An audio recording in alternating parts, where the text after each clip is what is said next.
Welcome everyone, and thank you for joining us for our Q&A session for Lifetime Adoption. My name is Kim King and I am co-hosting tonight with Libby Denniston, and we are super excited to answer the questions that are on your minds. As we get started here with tonight's webinar, I just want to cover a couple of things, or a few things as far as how to reach us.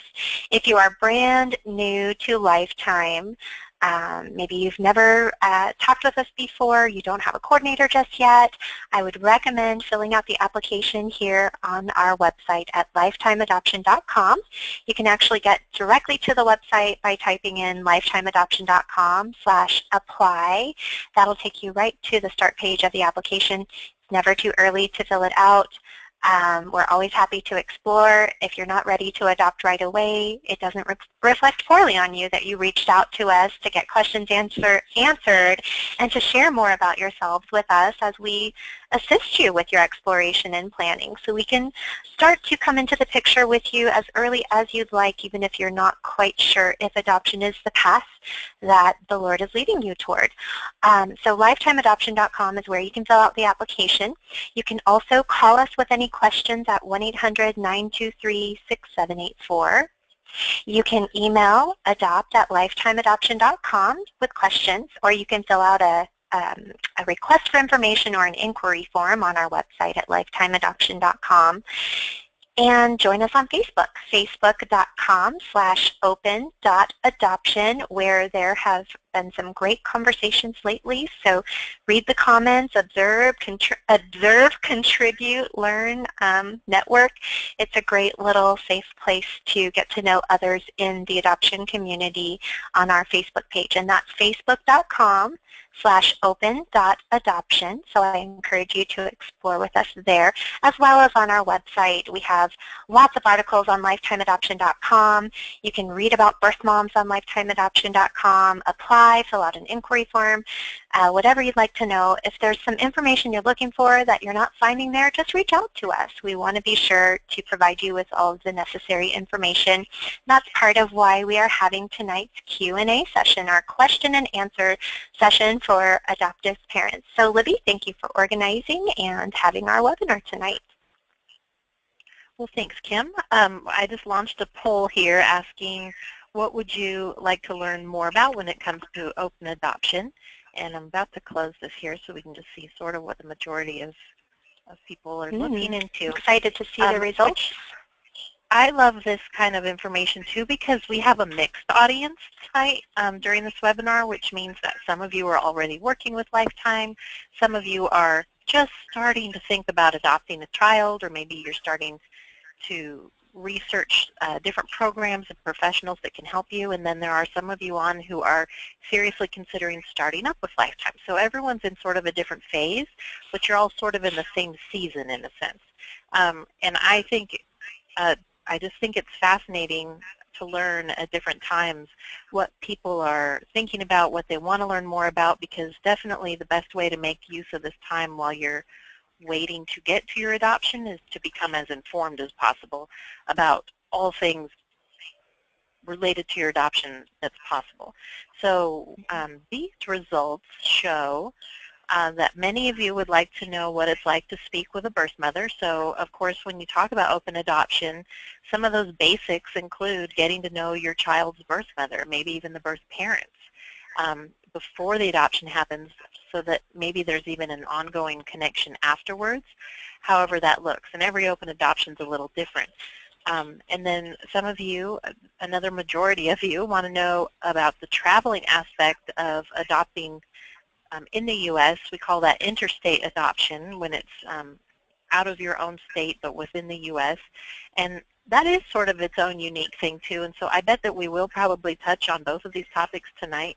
And then, you know, a lot of you want to know what it's like to have those updates like we discussed through open adoption and keeping in touch with a child's birth parents, as well as how to talk to your child about his or her birth story, their birth history.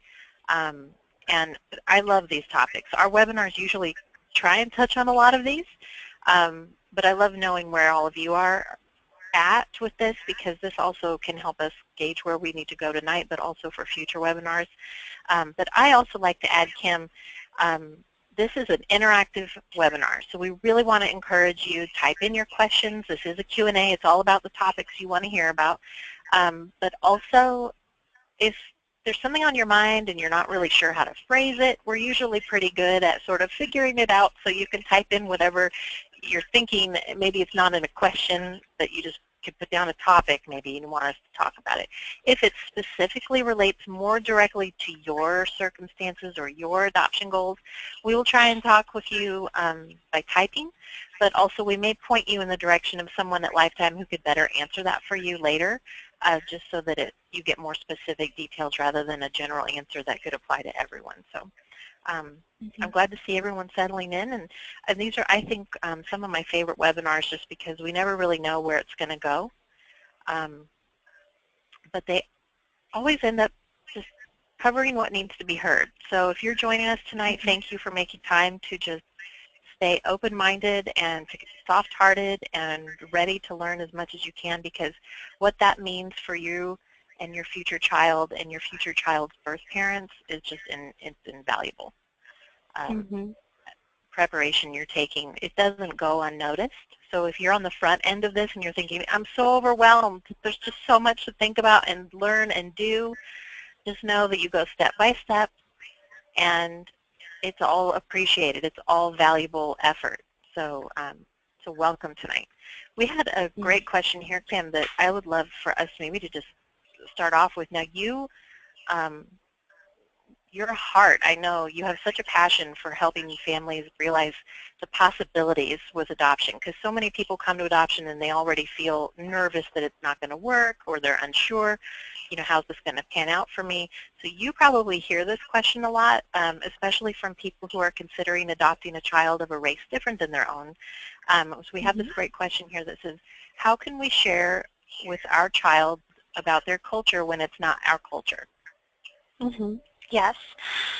So this is a great question that is helping you to think ahead from the child's point of view and think about what your parenting will involve when you say, hey, we're up for adopting a child of any race, or a variety of races, or a few different races that include races not reflected in our household currently. You know, transracial or interracial adoption is more and more common. More and more birth moms are accepting of that as an option, that they want to find the right family, and maybe race isn't as important as other factors that they're hoping to see within adoptive parents. And many adoptive parents are willing, able, and ready to expand their adoption search beyond what a biological child could have been for their family. So they want to expand their search and make themselves available to more birth moms. And, you know, they're not saying that I know everything about this race, or I speak their language, or like if it's a Hispanic baby that comes from a Spanish-speaking family, it's, you know, you're not saying you know everything about it or that you have that personalized experience. What you're saying when you say yes to an interracial adoption is that you're willing to go there. You're willing to start incorporating other cultures into your household, which is a great idea, even if you haven't adopted interracially, to expose any child to other cultures, history, make them aware of how race and culture are viewed in our country, and give them that loving lens to look through. But how you can share about their culture or child when you, or background when you don't have that shared heritage, I think children's books and toys are the #1 way for infants and toddlers to just have a variety of different kinds of dolls, different storybooks that depict children of other cultures, and maybe even are about other cultures or from the point of view of another culture, or maybe it's just a storybook that is very diverse in their illustrations. So that's one way that anyone should, especially if maybe you're a Caucasian family adopting an African American child. It's good to have a variety of races depicted in story time and play. And I think it's good to make it a point to be in a diverse setting racially when it comes to like church or school or play groups if at all possible. I'm not saying that this is a deal breaker if you just don't have access to that, but if you can mindfully choose a church that's a little more diverse so that maybe you won't be the only interracial family. Maybe there are other families with interracial marriages, adoptions, international adoptions, a whole variety. It's good to have that community where your child can look around and see people of all different races and even their own race reflected in those other children, Sunday school teachers, and other families, that they just see their faces, and those people can be a positive role model perhaps. I know when we've listened to webinars and interviewed adoptive parents about interracial adoption, and one adoptive mom shared that she was able to get a mentor from a local university of her daughter's same race, and that the young woman who was able to spend one-on-one time really was blessed by that opportunity to pour herself into the life of a younger child, a younger child growing up, but also that was a great role model for that little girl who, I believe she was African American, and she was able to get that mentor in a local college student, and they still keep in touch even though years have gone by. So that's another really cool thing you can do.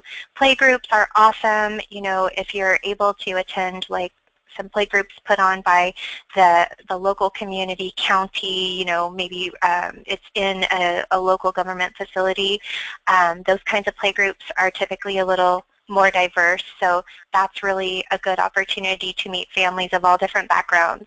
And that exposure is just really nice so that they're not the only one for miles around of their race. So I hope that helps. I think definitely reading up on experience and history so that you can answer questions and be ready to address any sensitivities your child may encounter or questions they may have. It's good to be informed about race in general. I think that race is very much at the forefront of our conversations today in the U.S. And so you have a great opportunity to hear people speaking about race from their perspective and their personal experience. So hopefully that helps you. And I know you come from the person asking comes from a pretty diverse, I would say it's a pretty diverse state where it's not, there aren't too many racial tensions that would endanger a child or anything like that. So hopefully you'll be able to branch out and be around other families that have already adopted or are interracial themselves or are of the culture or racial background of the child. As you brought that up, I was thinking of this webinar I actually attended about transracial adoptions, and I didn't necessarily agree with all of the perspectives because I do think sometimes when you're bringing a newborn home, you don't have to have everything packed. I mean, they're just Right. how to eat, But you do have to think ahead. And I think the biggest takeaway I got from that was something I'd actually heard before, that was when it comes to adoption, we can't walk around saying love is colorblind, because then you're going to be ignorant of the child's differences and needs and questions. And I think whatever the topic, whether it comes to, why do I wear thick glasses and nobody else in my class has, any eyesight problems, or if you have a child with a disability, or certainly if you live in a place that's not as diverse, your child may come home and say, there's nobody in my class that has the same skin tone as me or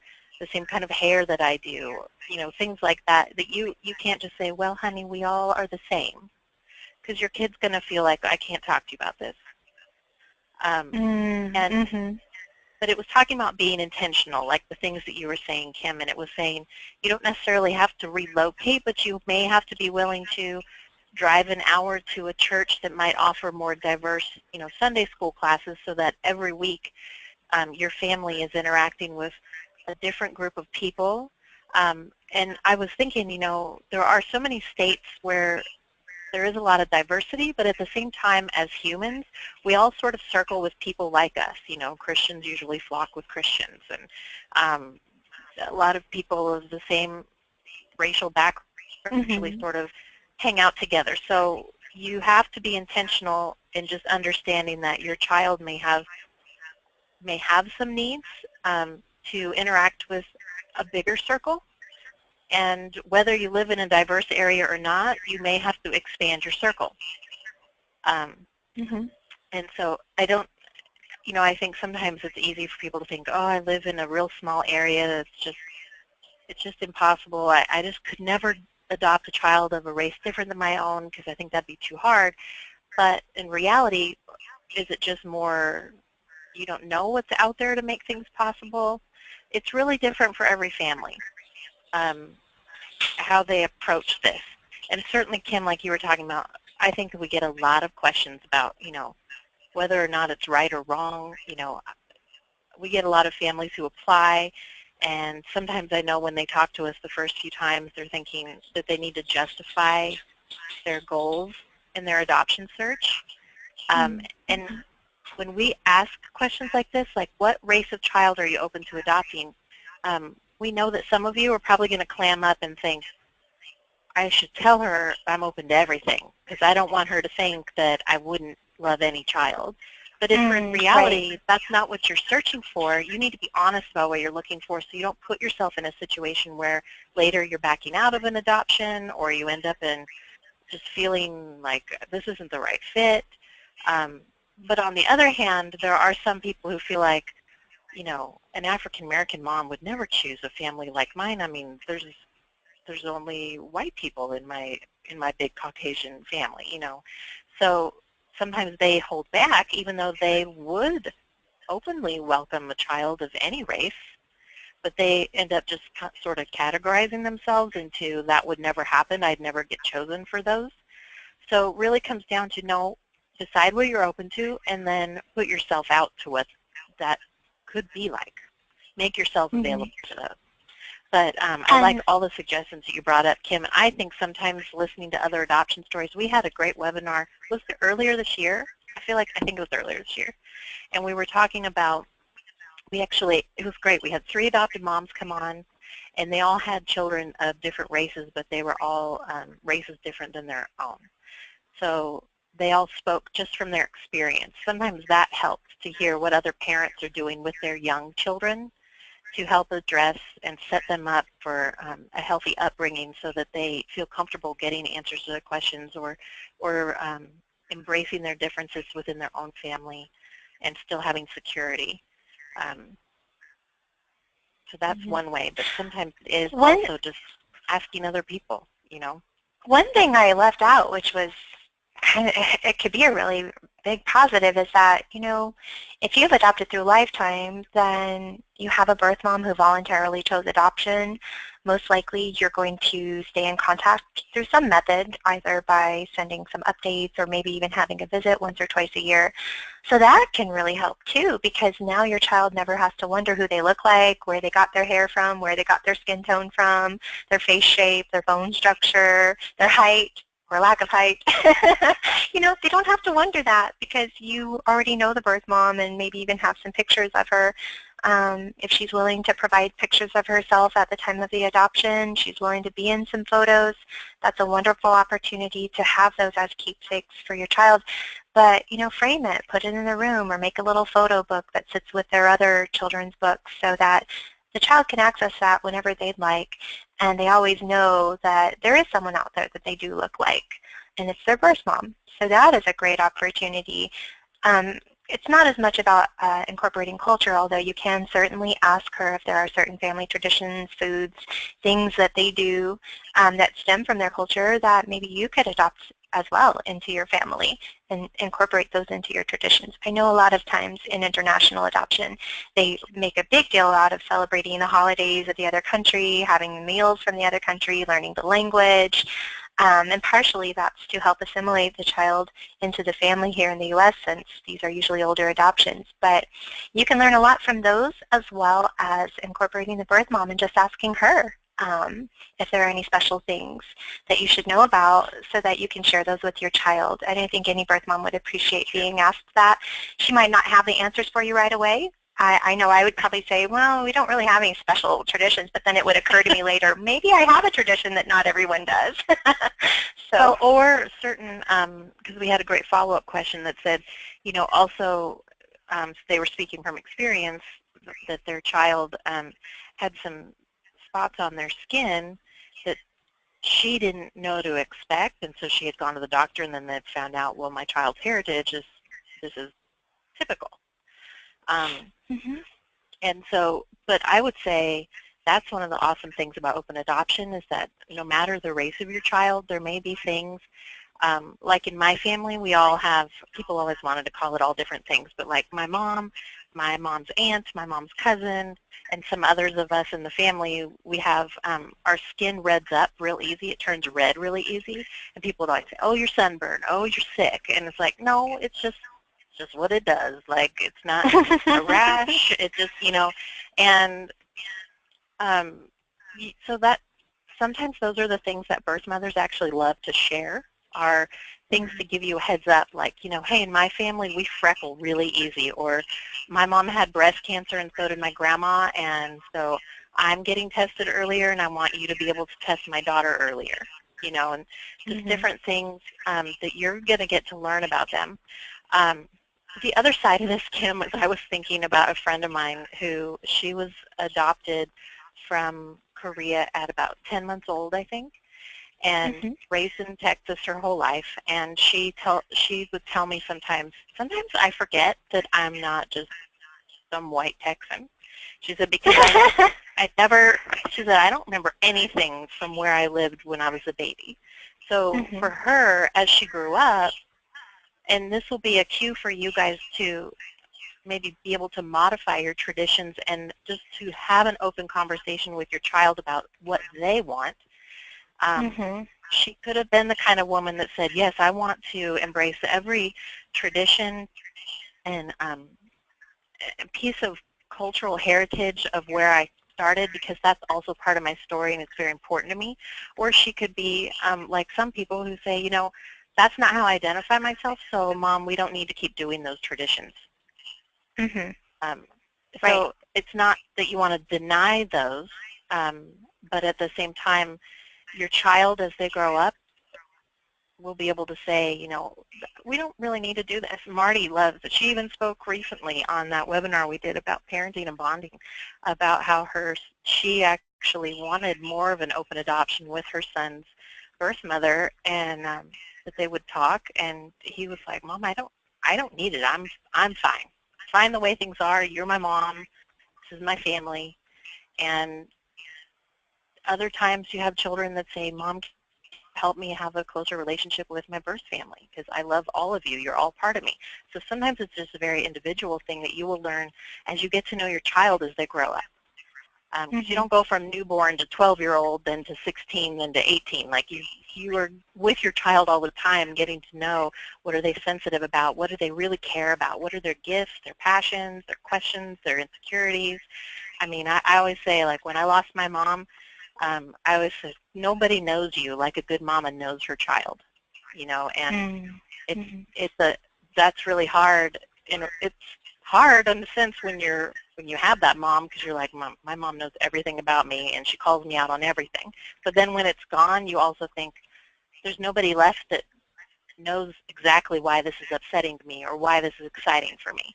So just know that you're going to have that with your child because you're the parent. You're the full-time parent. So again, this topic, that's a huge topic. We could cover 2 different webinars on. And if you're already parenting and you're looking to expand your family and you're open to interracial adoption, start incorporating exposure to other cultures and races now, because you wouldn't want your child to feel like, oh, they're just always doing this because I come from somewhere else. Yeah, like you're renewing a membership or something. Like serving, this is a true story, serving rice and saying, we're serving rice tonight because that's what your people eat. Of course they meant it in love and didn't know any better back in the decade when that happened. But, that's, maybe we can be aware not to do those kinds of things or to frame it in that way, but just, it's good to know about cultures. It's good to be exposed to all kinds of people. So we have some other really great questions. I know. Actually, I wanted to ask this one, Kim, because I know that we have a lot of you are just starting to learn about Lifetime, and so I want to make sure we cover this. Should I wait to apply until we have all of the money ready for the fees needed to adopt, or should I apply while we're getting the money together? Most people apply while they have everything. I would call it a work in progress. It's not too early to apply. I mean, you want to know who you're going to be working with. You want to secure an opening in the program so that by the time you are ready, your adoption professional of choice already knows you and has accepted you into their program. And what I do with adoptive parents who have applied and have been approved for our program, we've gone through all the steps together, we know what their preferences are, we've gotten all their questions answered, they've read the paperwork, everything, they're on board, they want to move forward, we want to move forward. If they're not quite ready, I just encourage them to keep in touch with me so that I can understand what their plans are, what their timing is, and keep an eye out for an opening closer to the time when they are going to be ready. So it boils down to communication. If you're applying early in your process, that's not a problem at all. I mean, I think it's better for you to actually know whether or not we could possibly assist in your adoption and be able to learn that at this point. Kim, we haven't had this question in a long time. I really want to make sure we can touch on this because I know this is dear to your heart. But thank you, Miranda, for this question. Would you say there are more hoops to jump through to adopt being a military family, or have you or anyone you know ran into birth moms that strictly said they don't want a military family to adopt their child? Can you speak to our experience working with military families who are hoping to adopt? Yes. Well, of course, we want to have a conversation together to learn more about the timing. We have been successful for many military families over the years, so just to let you know right off the bat, we haven't experienced challenges with military families being successful in our program. Now, we would want to work with you on your timing, like if you just got to your new duty station and you're going to be there for another 3 years, that's great. Or even 18 months could be a good time to start. But if you only have a few months left and then you're moving to a completely different state and you might not even know what that state will be and the plans could go in any direction, you might want to just find out more of what your orders will be. So we can work with you on timing, recommend when to start a home study, recommend which of our program options would be a good fit for you. If you start with a payment plan, start working on your profile, website, audio and video, get secured in your new duty station, and then start your home study at that point. There are a variety of ways that the timing could go, and I personally love having that conversation because, I'm a former Marine myself, and so I kind of understand what you're dealing with, and I'm also a former, like my husband was in the Air Force, so dual military, dependent spouse, so I can relate on that level and understand how you really don't have control over a lot of things. But to get to Miranda's question about birth moms, we have not seen being a military family be a deterrent to birth moms. Sure, there might have been 1 or 2 birth moms over the years that have specifically said, I want someone who's going to be living in the same place the whole time, the whole childhood, or something like that. She might have a preference, but she's only 1 or 2 birth moms out of hundreds of birth moms that we work with at any given time. The majority of birth moms are looking for someone with that can teach the child good family values, Christian values, a strong work ethic, who is patriotic, who has good medical insurance, maybe even the ability to have a stay-at-home mom. I mean, there are a lot of things that typical military families have to offer that birth moms inherently are looking for too. So it usually works out to be a pretty good match.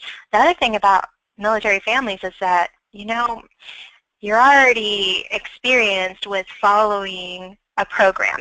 You can follow the steps of being in the military. You can definitely follow steps to get through an adoption. What I mean by that is that you have that willingness to get things done that need to be done in a timely manner with that sense of urgency and to follow what we're advising, and we just haven't had challenges for our military families. So all in all, we love working with our military families whenever the opportunity arises. So I hope that helps. Oh, and another thing is, even a civilian family might move around every few years due to jobs, and opportunities, or just trying to live in a better place that's more family-oriented or move closer to family. So whether you're military or civilian, a birth mom's not going to be able to pick a family that can promise they're going to stay in the same spot for the next 18 years. And with open adoption, I mean, most of our adoptions are across state lines anyway. You can do video chatting with a birth mom if you are stationed overseas. You know, email doesn't change. Most people can text even if they're living abroad. So there's a lot that you can do to keep birth mom updated twice a year or whatever your agreement is. And maybe have an in-person meeting for lunch when you come back stateside at your next duty station or home for the holidays or summer, because we know military families tend to travel back home if they are stationed abroad, especially when they have children. They want the cousins to all get together or the grandparents to be able to spend time. So even if you're stationed overseas, we haven't had challenges with that, and you would just get a home study done over there and have that sent over to us. So I hope that helps and hits a few things that you were wondering about, but I'm certainly happy to have a one-on-one conversation, or whomever your coordinator may be will have a one-on-one conversation about what to expect. Pretty much the only thing to be concerned about is the home study, that if you do end up moving during your adoption, you probably need a new home study in the new state. That's really the only thing to be aware of. You know what came to mind when you were talking about anybody moving around, Kim, was I was thinking how many times I've had a conversation with a birth mother who at first had a hard time imagining an open adoption with somebody that didn't live in her state or even in her near vicinity. And then when we would talk about, you know, that reality that most people don't stay in one place for their whole entire lives anymore these days. That it even comes down to reminding her, you know, you don't know where your goals are going to take you in the future. You may end up going to college somewhere else or moving to be closer to your family. Maybe you came out to California in your early 20s, but as you get into your 30s, you're thinking, I really miss my family. I want a slower pace. I'm going to move back, you know, to the Midwest where my family lives or something like that. So birth mothers also come to understand that they may not stay in one place the eternity of your open adoption too, which also, again, comes down to the importance of communication, and that's something that Lifetime will encourage both adoptive parents and birth parents to do, is to, even if you don't have a close connection with each other, make sure that Lifetime always has your updated information in case one side or the other is trying to communicate. That way you can always keep that line of communication open, even if it's not a regular contact thing. But certainly people with closer relationships through open adoption where it's more like extended family or they have a friendship of some level, usually they end up updating each other, and sometimes it's Lifetime saying, you know, hey, your email bounced. Have you heard from your son's birth mother? We just wanted to see how she's doing. And then they say, oh, yeah, she's changed it twice, you know. So you may find that you just keep in touch and keep those records updated easily. But I love that you talked about crossing state lines, because that, I would say, in the time that you and I have been with Lifetime, Kim, that's probably the #1 thing I've seen just change and be so much easier. Is it takes less effort to maintain an open adoption these days. Definitely. And you know, when I'm thinking of families moving during their program here at Lifetime, usually it's the civilian families moving, not the military ones, because they start knowing that they're going to be staying in the same. So, you know, I mean, everyone is going to move most likely at some point. But I was going to say, too, with deployments, don't be afraid to adopt even if you can't predict a deployment cycle or if you know that there is a deployment coming up, because you can get a power of attorney and take care of everything in the adoption. And the birth mom will have known she chose a military family. She chose you. She knew that about you. So I would say don't let that hold you back, because years can go by before you'll have a year without a deployment. You know, you might have deployments every year. Or, I mean, life is going on. Military duty is going on, and we appreciate your service and the sacrifice that you guys make, and we hope that that duty will not prevent you from, you know, being able to grow your family, and sooner rather than later, hopefully. Kim, how would you answer this question? Is it harder to adopt newborns compared to adopting older children? I would say that we see more newborn adoptions versus older children. Most birth moms who are voluntarily choosing adoption are placing at birth and want to know that this baby will be able to be with the new mom and dad as early as possible, although we are, in the last year or two, we have noticed we are starting to see more and more older ones being placed.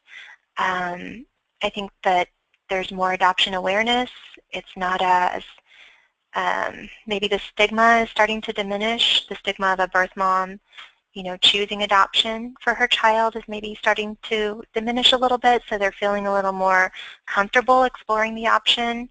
Maybe with open adoption being more a part of the conversation, they're not as fearful about adoption for a child they're already parenting because they'll know they get to choose the family, they get to keep in contact if they choose a family open to open adoption, of course. But still, the majority of adoptions are newborns. So in Lifetime's program, it's more likely that you will adopt a newborn. As far as ease, when you have a child that's a little older, you might want to meet ahead of time before everyone actively secures that match together. If you're adopting a 4 or 5-year-old, you might actually want to go have a lunch or spend a weekend doing family activities in the birth mom's area and see how it goes and see if the child feels comfortable with you and if you can imagine yourselves bonding as a family. So there may be a little more of a transition with a child that's more aware of what's happening. But with infants, we generally see the transition happen pretty smoothly. Mm-hmm. And I think the word hard, is it harder? It's always a little bit case by case.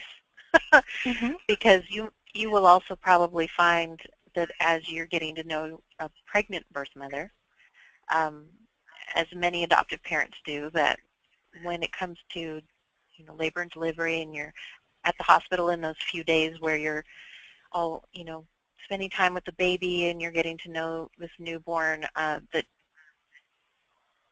your heart may break for her in a way you never expected, and that keeping your promise to this child, that you gave to this child's birth mother, you just may find the mixed emotions. And so I think sometimes the word hard is harder. The technical things are pretty much the same. It's just a matter of timing in your area, what the laws are for adoption where you live and where birth parents live. But situation's different. Just yesterday we had 2 women call about newborns, yet one of them had given birth on Monday. So her baby was already born. So by the time she was starting this adoption, she already had a child. The other woman was in labor when she called, so she was still pregnant. Other times women might call a week or so after they've given birth, and in a way, that's still considered a newborn adoption, but it would be called an older child adoption because the baby's already born. So, Kim, you mentioned meeting each other. I think meeting each other, whether she's pregnant or that child is already here, I think meeting before the adoption takes place is always wise, if you can. If the timing works out, if you can, if that birth mother wants to, I would definitely do whatever you can to make that happen, because the information you can learn face-to-face it's part of your child's story. But I think if we're talking more about the logistics of adopting, at least with Lifetime, because our adoptions are private adoptions, and the children that are being placed for adoption are not in foster care. They're not in situations where you've got to go through a ton of red tape. It's a woman who is willingly choosing adoption.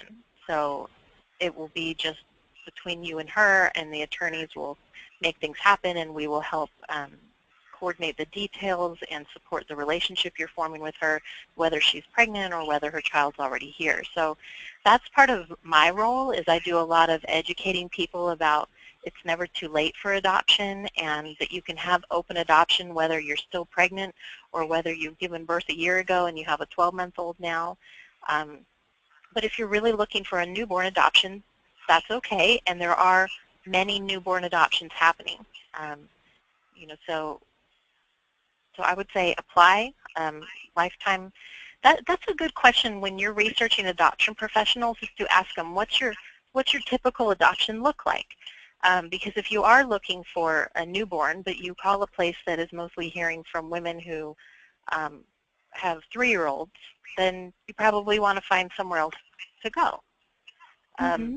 Same thing is sometimes, Kim, we get a lot of applicants who want, an older child. I want a child out of diapers, or I want a child that's already walking. And I always think it's a little funny when they insist that the child must be like a certain age, around like 12 to 14 months, because I'm thinking, newborns become 12 months old really fast. But I think about that too sometimes, yeah.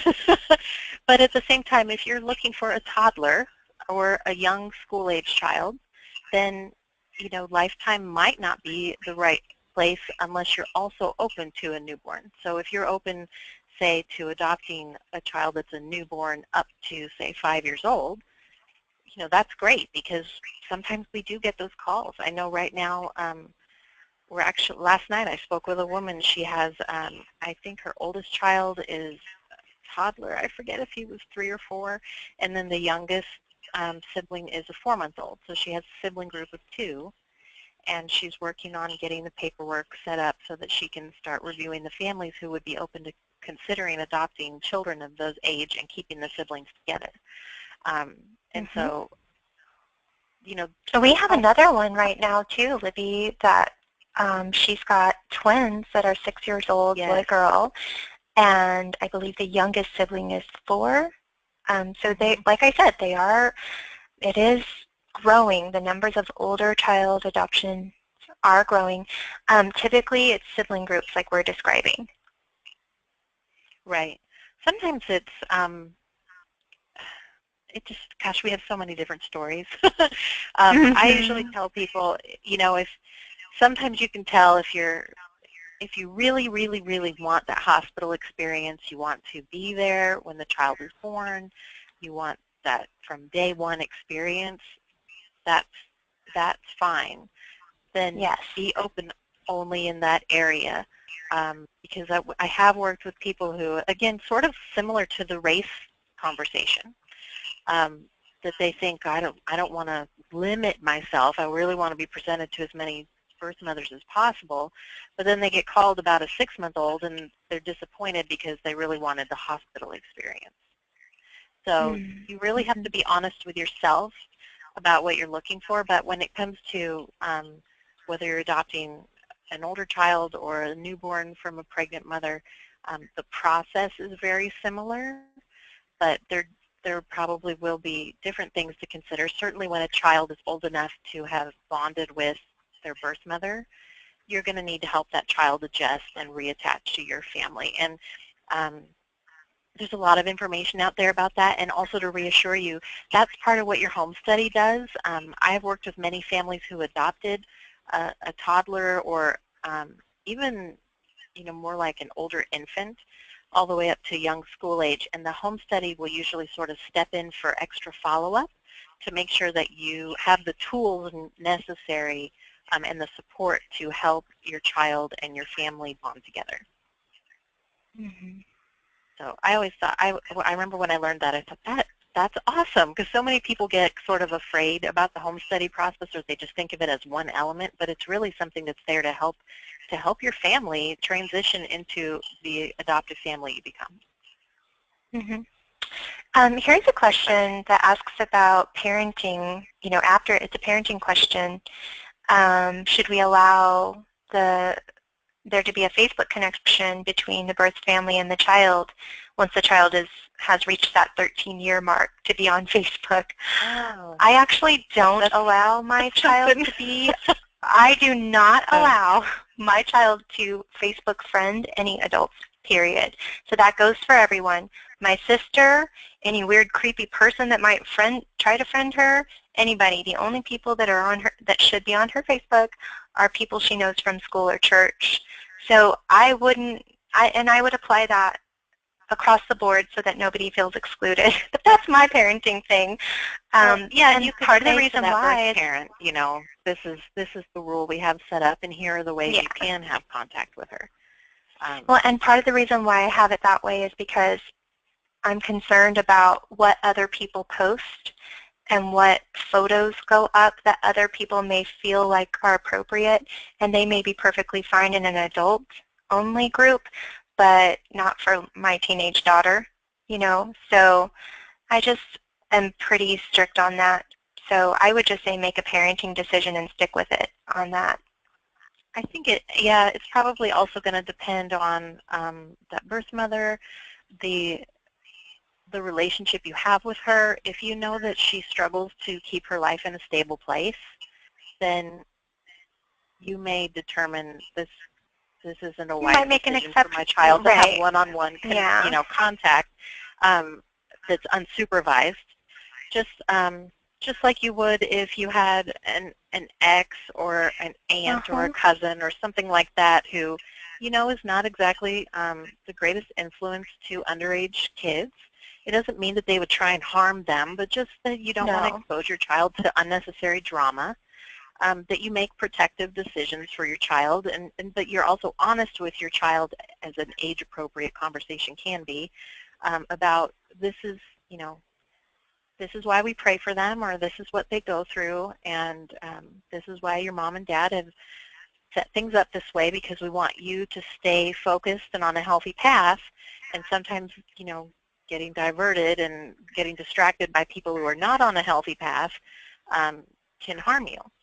But if Mhm. your birth mother is making wise choices and she's, just easy for you to have a relationship with, then that might be a totally different scenario. So, and if you have two different adoptions or multiple adoptions in one family, you may have to play it sort of case by case, rather than saying none of my children can have any one-on-one connection with their birth parent. If you have one that's really healthy and stable, and one that's not, you may have to just be honest with your children about this is why we have the relationships the way they are. Mhm. So I do think that's a topic that'll probably come up more as children of this era are getting older. It's a good question. I would say um, that's probably a good reason to consider allowing your child's birth mother to be friends with you on Facebook. Yes. If they feel like Mhm. there's a window open with you, they may not feel like there's this big wall up if you say, my child doesn't have any over 18 friends on their Facebook account. Mhm. And it's just an awkward thing sometimes because the person doing inappropriate posts sees nothing inappropriate about their posts, so they may wonder why you're not letting them, but you're letting someone else who is an Right, adult. right. So, and I find Facebook to be totally unnecessary to children, so I don't see anything wrong with just limiting it. The fact that she's even allowed on there at all is huge. And Well, or remember, the they're same going to be things like adults soon enough, and then they can make their there own are, decisions, but by then you've poured your values and hopefully formed them to make wise decisions, and know that what others are doing is not necessarily always wise, like you were sharing. well, and I was thinking of a friend of mine who, she has a stepdaughter, and the mother is in her life, but she doesn't always make healthy, mature decisions.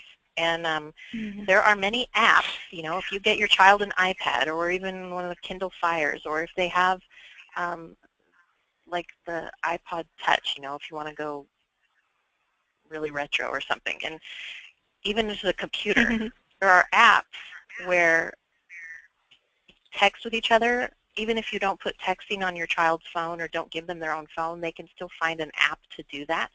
So they have to kind of monitor where is she using her iPad and who's she communicating with, because we don't want her mother, you know, in secret communication with her and making her feel like she's got to keep all the secrets from her dad and from and Mhm. stuff like that. So um, there are just parenting decisions you're going to learn to make along the way based on the circumstances at the time. Mhm. It's tricky. This is a tricky question for anyone, whether or not adoption is involved. Yeah. Absolutely, absolutely. But I do think it's worth talking about just because times are changing fast, and Facebook Mhm. definitely has changed open adoption. but that, remember, you still get to be the parents, and that doesn't mean you have to be hard-nosed and draw some like giant boundary. You mean you don't have to be hard-nosed like me, Miss Former Marine? No, no, no. No, I mean hardened, like a hardened heart. Right. You know, I remember working with a family.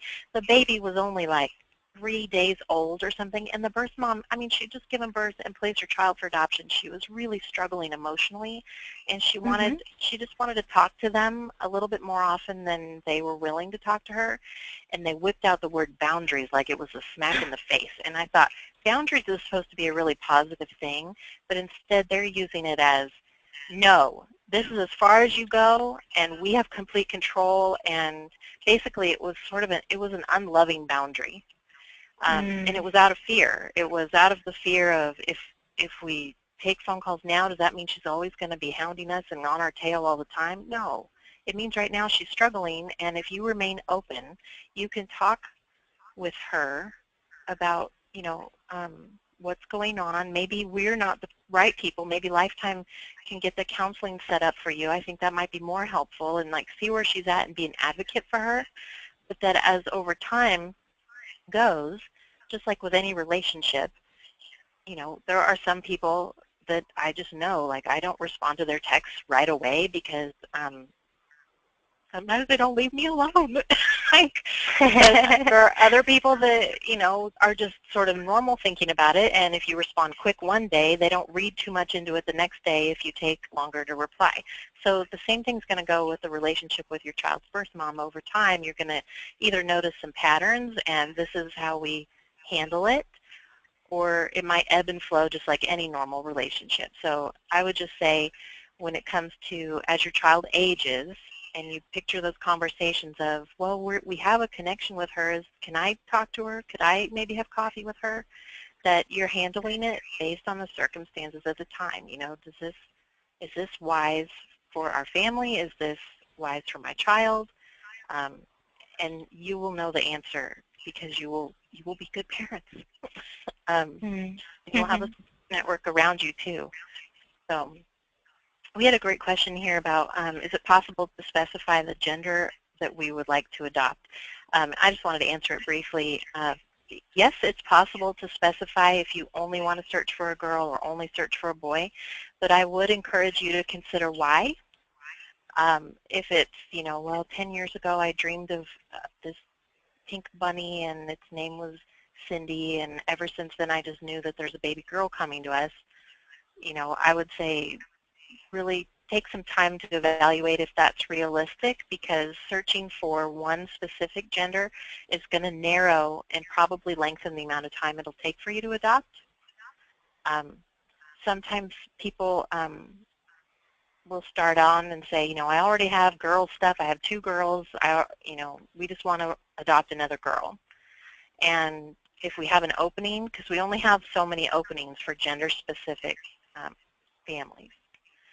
So if there's an opening, you might also be faced with the reality of, okay, but if that girl was born a boy, would you say no? Would you back out of the adoption? These are all things you have to think about. So yes, Lifetime accepts a small number of people who will specify gender. And that's, you know, if that's on your application. Kim, if that's on the application, does the review committee usually go back and say, you know, would you consider either gender, or are you hard, you know, a hard no to one gender? We definitely want to find out a little bit more about where the family is coming from, to find out if they're actually open on gender, but just hoping for a girl or hoping for a boy. Because, you know, you might have a vision in your mind of what you would prefer, but when it comes down to it, you're actually open to whatever the Lord brings you in an infant adoption, you know. So sometimes when people are sharing things on their application or answering the application questions, they might just put down options, not really knowing what impact it's going to have on their adoption. So, you know, it's always fine to have a conversation with us and help us understand a little bit more about where you're coming from, and we can let you know the status of certain openings for gender specific or any other types of things that might be a little more specific in your preferences. I know that Gender preference is a little more common in international adoption because those are children who are already born. You're not dealing with pregnancy and ultrasounds and birth mom's feelings about it and everything. So, that could be a great avenue for a gender-specific adoption as well. And there are some countries that really are in need of families to specify. They actually want you to specify gender. They're looking to to find homes because there are a lack of families in their country for certain gender, sometimes it's a girl, that the girls are not as likely to have families in their country. So, with international adoption, it's kind of the opposite of domestic, where in international, they expect you to choose, almost expect you to choose. So coming into domestic adoption, it can be a little bit of a change of gear in that we expect families to be open, but sometimes families are specifying, and we can certainly understand where that's coming from. But I would say that to really leave this in the Lord's hands, that if the Lord has that baby girl or that baby boy for you, that's what's going to happen. You can always buy new baby boy clothes. You can always paint a pink wall blue, so don't let those kinds of things cause you to be so specific in your adoption that you eliminate many birth moms that might really have loved to have chosen you. Mm-hmm. Yeah, again, when it comes to any of your preferences, it's just so important. Hash it out, talk about every hypothetical way it could go, and then decide, is this a yes, is this a no? Because at Lifetime, we don't really have a maybes. You need to know, would I seriously consider this? And there are some things that we have to get a little bit more into detail about, like a lot of people would prefer, say, not to adopt a baby who was exposed to alcohol 5 times a week throughout the pregnancy. But you still are saying yes to alcohol because you would consider a woman who didn't know she was pregnant and had a glass of wine, or maybe she didn't find out she was pregnant until she was 3 months along, and every weekend she'd go out for a margarita with her girlfriends after work. So sometimes there's those different sort of case-by-case ideas that when it comes to some preferences, though, like race, like gender, things that really don't have varying degrees, how much of a boy is this baby? It's not, it's clear one way or the other, that you're going to say yes or no. Yes, I am open to an African-American baby. Yes, I am open to a boy or a girl, not I'm open to, I'm going to specify girl, but still call me if you get a boy and I'll think about it. We can't really operate that way because we also don't want to show birth mothers profiles of families who ultimately are going to say no. We want to reassure her, these are families who are ready to say yes if you want them to move forward with a match. Mm-hmm. Good way of putting it. Yeah.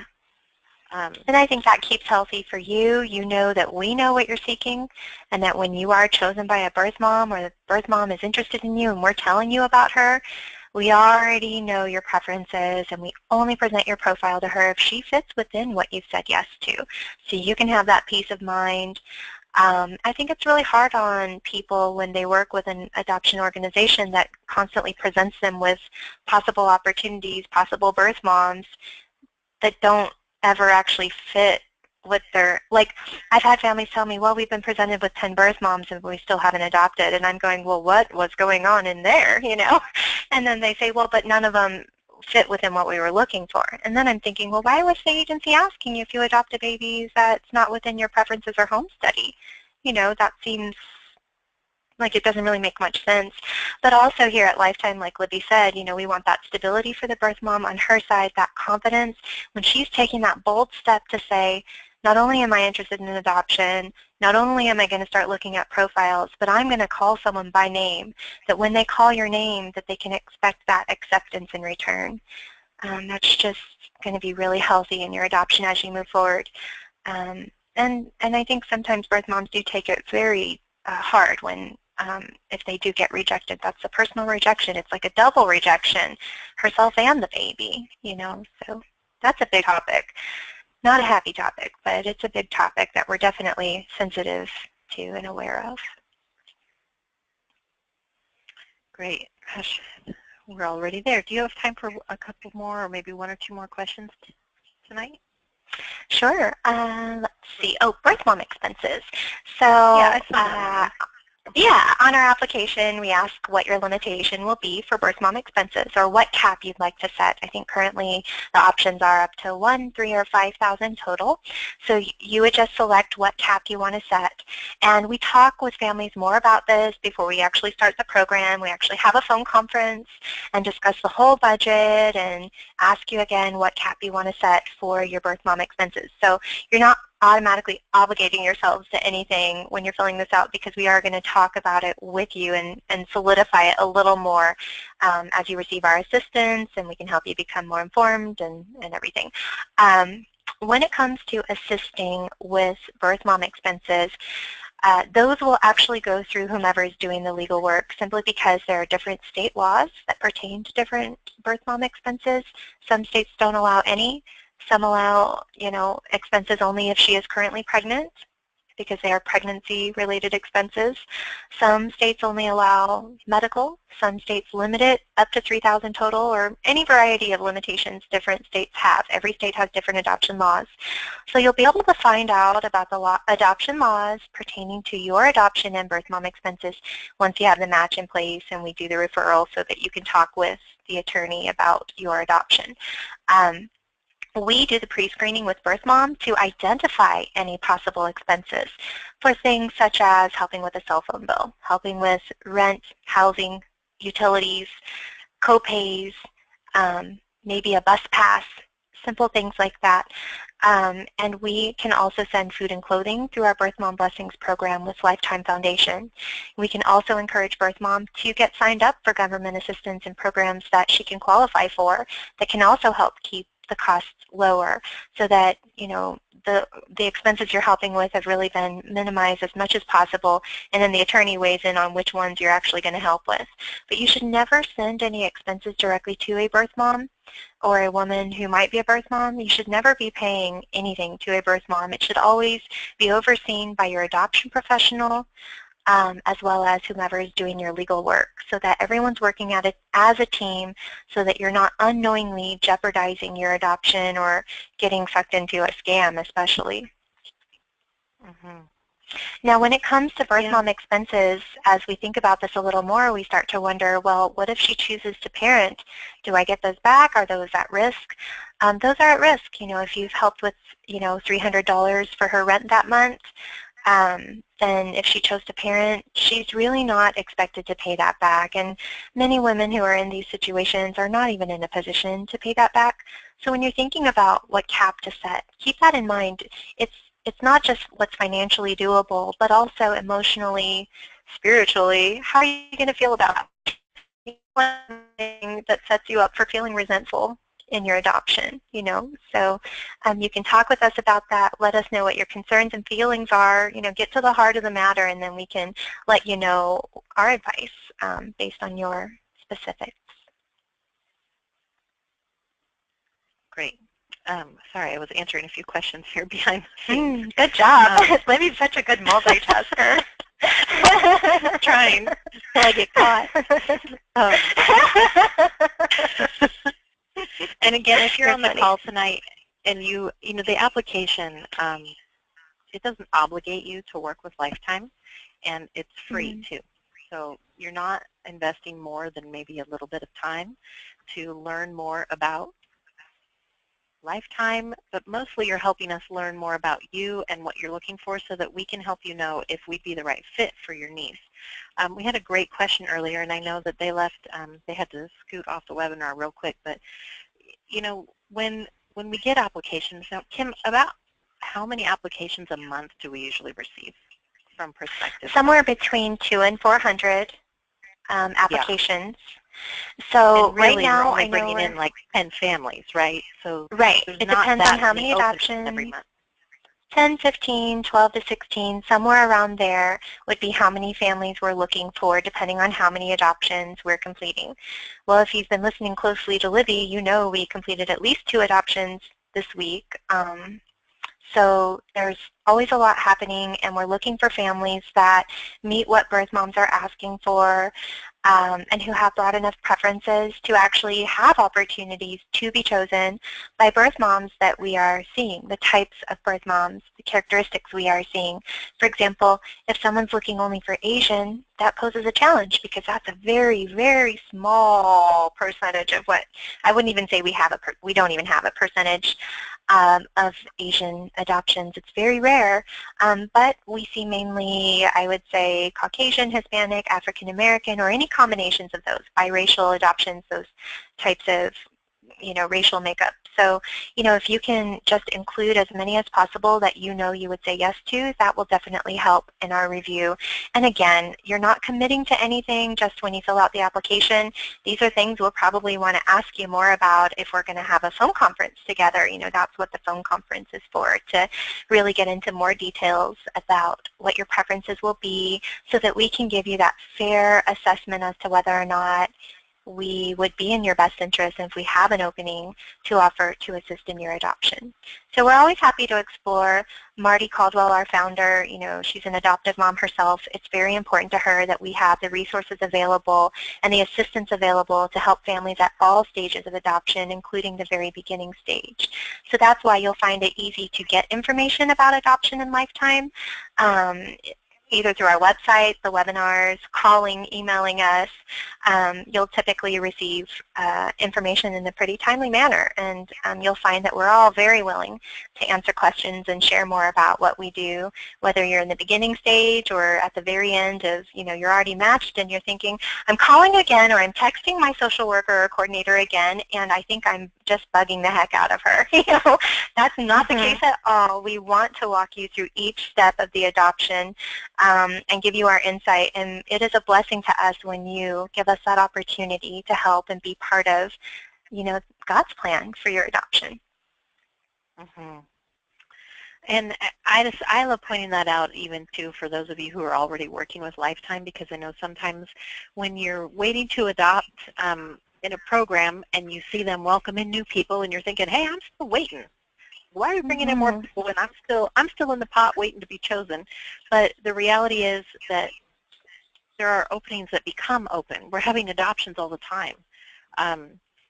And so just because it hasn't happened yet for you, sometimes I encourage people to remember when you were applying, if we'd said, well, no, we can't receive anyone right now because no one has adopted today, you would say, oh my gosh, you'd say, why do I have to wait to start? I want to start now. I don't want to put this off any longer. So with Lifetime, a lot of birth moms are choosing us because we have a true selection of adoptive parents. We're not just showing her 2 families or 3 families. She is getting to choose from families across the country. And we had a great question earlier that said, is there a specific region in the country where adoptive parents are adopting sooner than others? And I answered her behind the scenes, but I'll share it here. The reality is where you live may not determine how quickly you adopt, but sometimes there are patterns that we notice where birth mothers are calling us from. But as long as you're willing to travel, you're still presented to her, and she could live in California and choose a family from Montana or all the way across the country over in Virginia. It's just amazing. So it doesn't always. It's easy to think, do I live in an undesirable area? People don't want their children to grow up here. It's easy for all these insecurities to start to weed in. But when you think about what's actually happening, which is these birth mothers are going to choose, and that's to the benefit of your adoption. If she felt at all like, oh, well, this is it, I guess if I have to pick from these 2 families, it would be this one.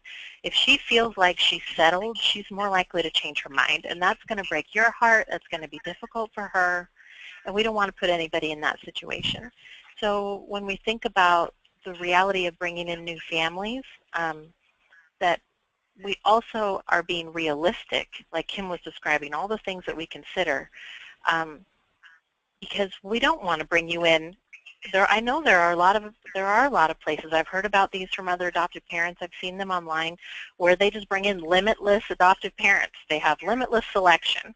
And sure, and that must be great for women who want to consider hundreds and hundreds of adoptive families, but to me, that would feel hopeless. I would rather work somewhere where I know, okay, they're keeping a selection, but they also sort of keep a parameter on this so that you can adopt within a reasonable amount of time, that it's not this endless, sure, come on in, we're working with 500 families, but it may take you 6 years to get to your adoption dream.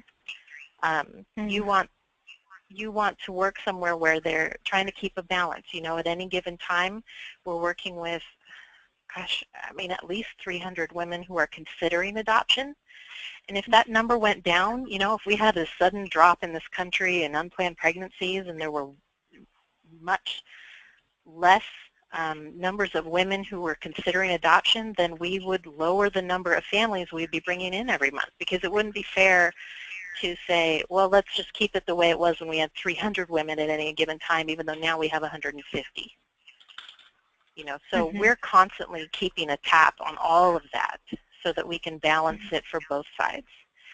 Yes, and also, when it comes to the birth mom's point of view, she's got certain things she's looking for, certain characteristics that are going to naturally limit the amount of families she gets to look at. So when a birth mom comes to Lifetime, we find out what her story is, what parameters are involved with this baby, what characteristics there are.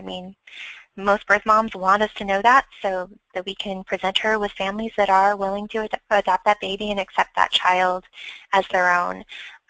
But she's also going to be asked if she has an idea of what she's looking for in a family. And generally they do have things that they're looking for, and that is a great way that they can just whittle it down so that maybe they only get 10, 20, or 30 families to choose from. And for most birth moms, they are perfectly fine with that and very impressed that there are that many that fit perfectly, and that all they have to do is choose one. Now, if they seem a little overwhelmed, we can offer to get more information from her to help whittle that down for her, but we'll always leave that choice up to her. Awesome. Well, I made a list of everything we covered tonight. We went through at least 10 things. So I want to draw special attention to upcoming webinars so that all of you can sign up for them, because we have, in honor of Father's Day in June, we have a panel of adoptive dads who are going to take questions from the audience and speak from their unique perspective as men touched by open adoption.